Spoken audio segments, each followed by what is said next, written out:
On the air bridges of 215, I could feel them breathing down my neck, and the lights would switch themselves off. I would shout at them to turn the lights on now. I am in no mood, and they would come on. There were lots of stories from workers. I was told of ghost children running up and down the old 214 air bridge and laughing. I don't know what it was. It was a flying saucer or what it was. It wasn't an airplane.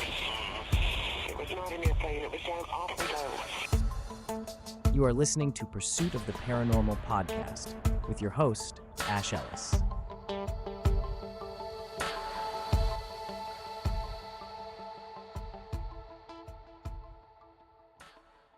Welcome back to Pursuit of the Paranormal with me, your host, Ash Ellis. Sorry there hasn't been a new episode for a couple of weeks. An injury left me bedridden and in and out of hospital for a couple of weeks, and I was unable to record or edit any new episodes, but I think we're over the worst of it, so it's right back to it. Huge thanks to everybody that sent best wishes and messages of support. Few of you know what was up, so yeah, thank you to everybody that did, and I appreciate you all. I hope you're all doing very well. Happy to be back and recording this episode, which is a pretty interesting one. So this week's episode will either have you thinking twice before your next flight, or have you looking at holidays to book as soon as possible, depending on how you look at it, especially if it passes through Manchester Airport. So we're going to be talking about a number of both ghostly tales and UFO sightings from the third biggest airport in the UK, which is Manchester, with its 28 million passengers served annually.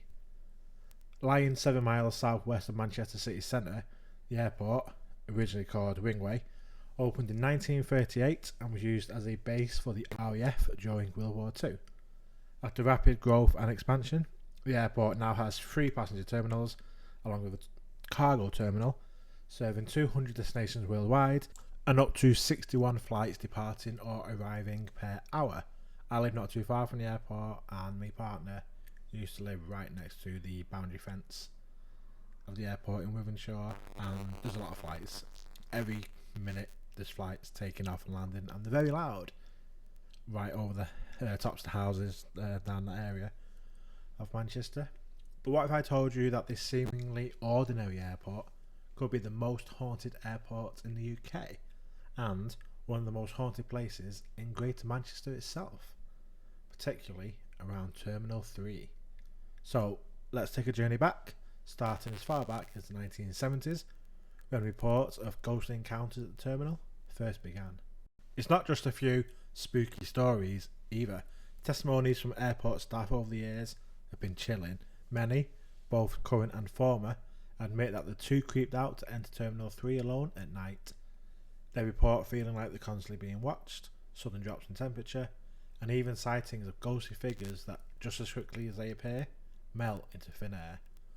Doors are heard to be slamming, and lights flickering on and off, but when workers go to investigate the strange noises and occurrences, they are met with dark, freezing rooms.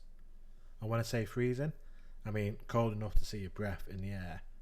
Yet the room is still and silent, almost like a mill pond at night.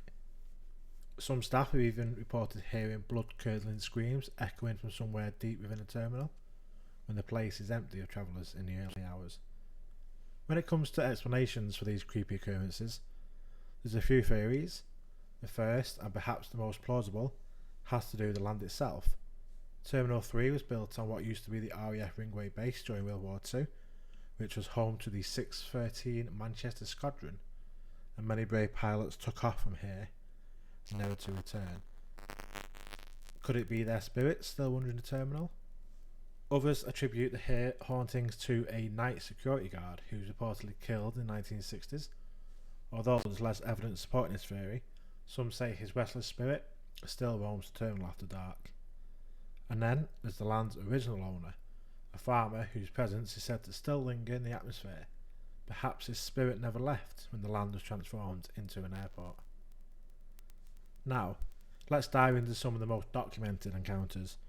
These aren't just hearsay. Archived reports dating back to the 70s show staff repeatedly experiencing ghostly encounters in one particular area around the Terminal 3 departure gates, which officially opened in 1989. The most common sighting is that of a male figure dressed as an airman wandering the gates. People try to approach him, but as they do, he simply vanishes. Some who've seen him say he either looks confused, almost like he's lost, trying to find his way, or more unsettling is the look on his face of pain, as if he's reliving his last moments over and over again. One of the eeriest stories comes from 1971. Airport management received a resignation letter from a former employee who left without any explanation. He wrote that the reason he fled his job was an encounter with the ghost of an elderly man wearing an airport security uniform. When he tried speaking with the figure, the man disappeared right before his eyes. Terrified, the staff member never returned, and I don't blame him.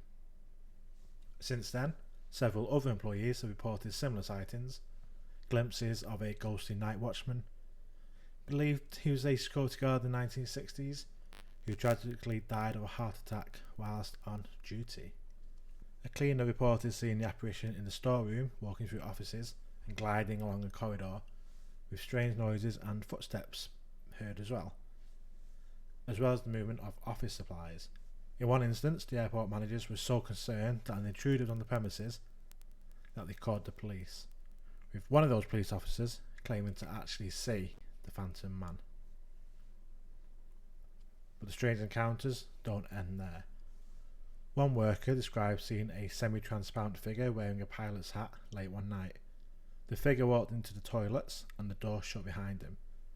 There were no flights scheduled and there's no reason for anyone to be there at that hour. The worker went to investigate, but the toilets were empty. Even creepier, the motion sensitive lights hadn't turned on, as if nobody had entered at all, despite the fact that the guy saw him going into the bathroom. In other reports, men have reported hearing a loud pounding on the stall door, followed by an impatient voice demanding that they hurry up. Yet when they open the door in the toilet, no one's there. And if you think the hauntings are confined to the terminals, think again. I got in touch with a now retired airport worker, and she told me that Terminal 2 was also haunted. Here's what she had to say. On the air bridges of 215, I could feel them breathing down my neck, and the lights would switch themselves off. I would shout at them to turn the lights on now.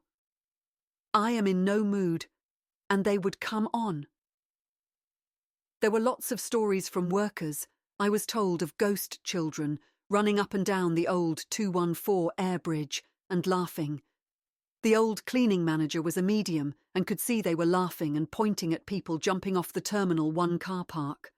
I knew the old departures area gave off a creepy vibe, even during the day when it's quiet. Very creepy. A few reports speak of something even more bizarre, however. A procession of Roman soldiers, clad in full battle gear, marching near the landing strips. The sightings were so realistic that, on at least one occasion, planes weren't allowed to land or take off until it was confirmed that the soldiers weren't actually there. Let's not forget about one of the old maintenance hangars. After the tragic 1985 British Air Tours disaster, the hangar was used as a temporary mortuary, with many employees who worked there reporting strange, unexplained occurrences, though few are willing to talk about it in detail.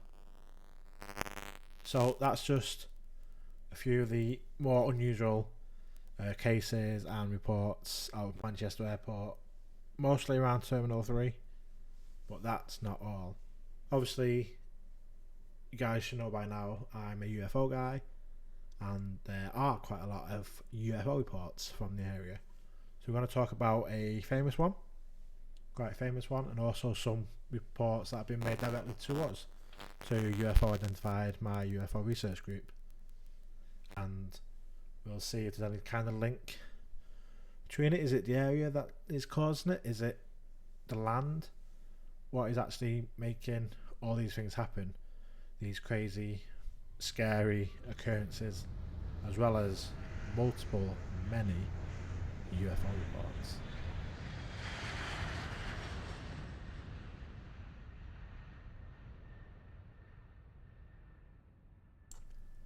It was just after 6 p.m. on January the 6th, 1995. Manchester Airport, as we know, one of the busiest in the UK, was operating under typical conditions. The evening sky was dark, the air crisp, and the traffic control room was monitoring the steady stream of inbound and outbound flights. But that night, something happened that would break the routine and become the subject of intense speculation. High above the city, a British Airways Boeing 737 carrying 60 passengers was making its final approach to Manchester Airport, having travelled from Milan in Italy. The captain, Roger Wills, along with his first officer, Mark Stewart, were performing the standard landing procedures. But as they descended through 4,000 feet, something caught their attention. A fast-moving, glowing object appeared out of nowhere, heading straight towards their aircraft. The object was unlike anything the pilots had seen before. It was large, brightly lit, and moving at an incredible speed. The lights on the object were so intense that the pilots could clearly see them even through the aircraft's cockpit window. Captain Wills said it was illuminated with a number of small lights, making it look like a Christmas tree. The first officer instinctively ducked when he saw what he described as a dark object pass down the right-hand side of the aircraft at high speed. It was wedge-shaped with what could have been a black stripe down the side. He said, feeling sure that what he saw was a solid object, not a bird, balloon or kite. What was most alarming, however, was that the object seemed to be on a direct collision course with the airplane, which did pass within 100 feet of the 737. It was a near miss, an incident that, under other circumstances, could have ended in disaster. Immediately after the encounter, the shaken pilot radioed Manchester Air Traffic Control to report what had just happened. The air traffic control team were puzzled. According to their radar screens, there was no other aircraft or object anywhere near the British Airways flight. The sky should have been clear, yet the pilot was adamant about what he had seen. This lack of radar confirmation is one of the most perplexing aspects of this incident. Radar systems at major airports like Manchester are incredibly sophisticated, designed to detect anything in the airspace from commercial jets to smaller private planes, as well as weather balloons and drones. But on that night, the radar showed nothing unusual. So what did the pilot see? And how could something that appeared so vividly to the human eye be completely invisible to radar? Following the incident, the CAA, the Civil Aviation Authority in the UK, launched an investigation, given the seriousness of the near miss. It was essential to determine what had happened and whether it posed a threat to air safety. Despite a thorough inquiry, the CAA was unable to provide a definitive explanation. They reviewed the radar data, interviewed the pilots, and analysed the eyewitness reports, but nothing conclusive emerged. Several theories were proposed. Some suggested that the pilots might have seen a meteorological phenomena, perhaps a meteor or a rare atmospheric event. Others speculated that the object could have been space debris or a missile re-entering the Earth's atmosphere. A more sceptical view was that the pilots misidentified a conventional aircraft or even a reflection of lights from the ground. However, these explanations seem unsatisfactory given the pilot's experience and the dramatic nature of the encounter. Like the first pilot ducked. That's how he thought he was going to hit him. He actually ducked. So I don't think this is lights reflecting off the ground.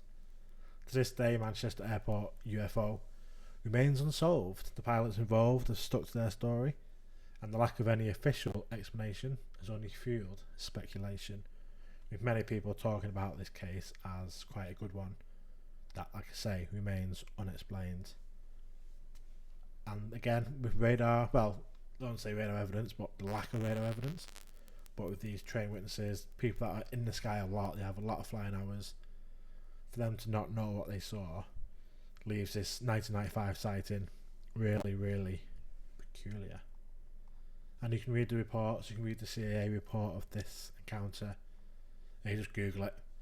You can download the report and read it. The actual outcome of the investigation, which, like I say, was unexplained. You can read the transcript from the pilots and air traffic control. In fact, let me just read a little section of this. So, this is the pilot and the air traffic control having a conversation just after the event. So the pilot saying, "We just had something go down the RHS just above us, very fast, right hand side." Air traffic control, "Well, there's nothing seen on radar.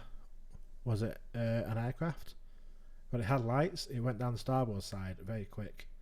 "And above you?" Just slightly above us, yeah."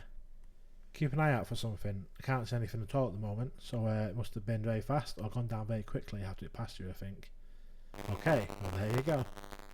And that's the last words of Captain Wills to air traffic control before they then completed the landing safely at Manchester Airport. So that's that one. And what's interesting about this one is the description of Christmas tree. You remember that's kind of how the pilot described it, many small lights similar to a Christmas tree. So I'm now going to talk about a case that's reported to UFO Identified from the 4th of December 2022, so just coming up to 2 years ago. And this is in Didsbury, Greater Manchester, just a couple of miles north of Manchester Airport. So the witness was at home and walking up the stairs when she saw, through a large landing window that faces out the back of the house, 2 upright triangles covered in bright separate lights, low in the sky, directly facing her. The triangles were moving at a constant speed, slowly across the sky, similar but slightly slower than the speed of the airplanes that travel overhead of her property from the nearby Manchester Airport. Both triangles moved off in a northwesterly direction and out of view due to nearby houses. After briefly leaving the window to contemplate what she had seen, the witness returned to the window and spotted 2 more triangles similar to the first 2. They followed the same path as the initial pair, moving from the northeast to the northwest, but eventually disappeared from view again due to neighbouring houses. And this is what she told me. "I was in a state of shock, so much so that after seeing the first 2 through the window, I just walked into my bedroom and immediately thought, 'What?' I went back to the window with my phone and saw the second 2 coming around above the bungalows opposite me. I opened the window, but my hands were shaking so much that I couldn't take a photo." The witness describes the triangles as looking like Christmas trees floating in the sky, with the singular point of the triangle at the top of the craft and estimated to be around half the size of a commercial airplane. They were gliding slowly with very bright orange-yellow lights all over it, and the triangles were big enough to see that the lights were individual and extremely bright. Very similar to what Pilot Will saw. This Christmas tree shape triangles. Imagine, because it's an upright triangles, most triangle UFO reports that we get, they tend to be obviously like we're looking at the underneath of a triangle, it's like flat to us. Whereas this one and the Boeing 737 sighting, it's like a triangle coming at them, like it's a stood up triangle, like a Christmas tree. And again, the lights, lots of lights all over it, like a Christmas tree. I opened the window and there was 0 sound. I can usually hear the aeroplanes with my double-glazed windows closed, but there was no sound at all. The whole sighting lasted between 10 and 12 minutes and left the witness with a headache that lasted a number of days, which she said that she doesn't usually get. She also felt that due to the appearance and movement of them, that the objects were under intelligent control. Really interesting case and quite a recent one. Obviously the airplane one was back in 95. This is 30 years later. Wow, that's a long time. But we can't discount how similar those descriptions are. Very, very unusual descriptions and very weird. So a couple more quick UFO reports. These are from the National UFO Reporting Centre and from MUFON. And these again are pretty recent ones. So just a quick fire with these sightings. December 17th, 2021 at 5:25 in the evening in Ringway, right near the airport, little village. 2 lights coming north to south in tandem with what looked like searchlights. No engine noise, and they were visible for 2 minutes. August 28th, 2023 at 6:45 in the morning near Manchester Airport, witness reported a bright star object moving extremely fast suddenly turned horizontal, then hovered for a few minutes before speeding off and disappearing, and that was saw for 4 minutes. May the 18th, 2024 at 20:12 in the morning, object flying 100 feet above a plane that had just taken off from Manchester Airport. It was described as white with 3 windows along the middle, around the size of a van, and cylinder shaped, and that was visible for around 1 minute before it disappeared from view. And just a bit of a longer one, so going back to Saturday 25th September 2021, this was at 2:10 in the afternoon. So most of these reports are in daytime, apart from one at 5 to 5 in the evening, which was in December, so that would have been dark at that point. All the others would have been in daylight hours. Again, something that doesn't matter if it's nighttime or daytime. We get a lot of reports in daytime. Our data shows that over 40% of sightings are actually reported during daylight hours. So it doesn't have to be nighttime when you see UFOs. So this was a case from Stockport in Greater Manchester to the east of Manchester Airport, and the witness was actually observing airplanes landing at the airport when they spotted a bright star-like object which was moving erratically in a tight circle, spinning around at a constant speed for approximately 3 minutes.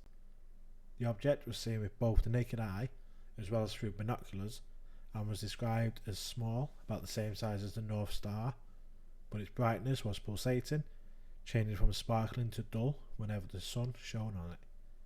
The witness estimated the object to be around 4,000 feet in the air and approximately 7 miles away from their location in Marple, looking towards the airport. It was star-like and pulsating. I think it could have been a drone with sparkling lights to make it look like a UFO, or it could have been a silver balloon spinning around it, but the way it moved was not consistent with either of these possibilities, and drones aren't allowed that close to the airport.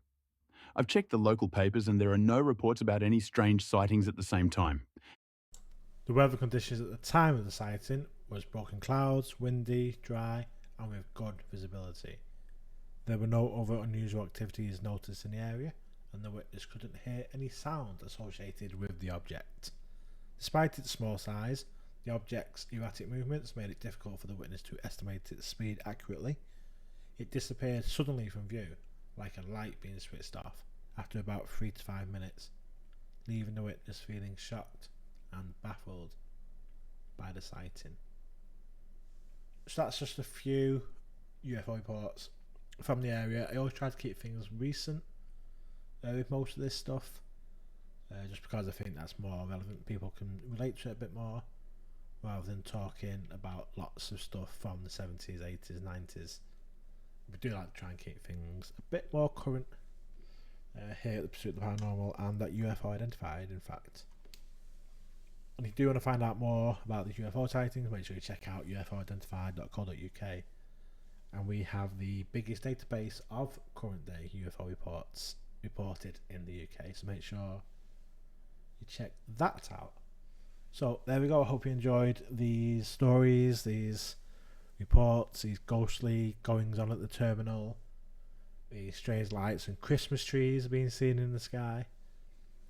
Very, very strange indeed. Quite a short episode this week. Like I say, recovering from injury, being bedridden, but it's good to be back, and we have some amazing interviews lined up coming up in the next few weeks. So make sure you subscribe, hit follow, give us a review, give us a rating. It all helps. Thanks again for listening. We are back. I've also got a Paranormal Roundtable coming up with Michaela and some of our friends joining us, talking different things in the paranormal and some recent developments and sightings that have been made and that have also made the news in the UK and around the world actually. So yeah, make sure you check that out, and I will see you all very soon. Have a great day, evening, morning, afternoon, wherever you are, and I'll speak to you soon. Goodbye. Thanks for listening to Pursuit of the Paranormal with Ash Ellis. Title music created by Steve Yarwood and Ambienfinity. If you like the show, please follow us on Facebook, YouTube, TikTok, X, and Instagram. And if you really like the show, please rate and review the show wherever you are listening. It really does help. See you next time, and until then, stay weird.